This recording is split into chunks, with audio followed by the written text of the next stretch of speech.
আপনারা জানেন যে ভারতের সাবেক প্রধানমন্ত্রী ডক্টর মনমোহন সিং মারা গেছেন। বিষয় হলো, তার এই মৃত্যুর পর সর্বপ্রথম শোক বার্তা জানিয়েছেন বর্তমান প্রধানমন্ত্রী নরেন্দ্র মোদী।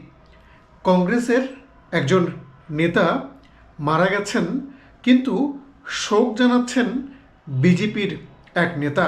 তিনি শুধু শোকই জানাননি, তিনি ছুটে চলে গেছেন সাবেক প্রধানমন্ত্রীর বাসভবনে।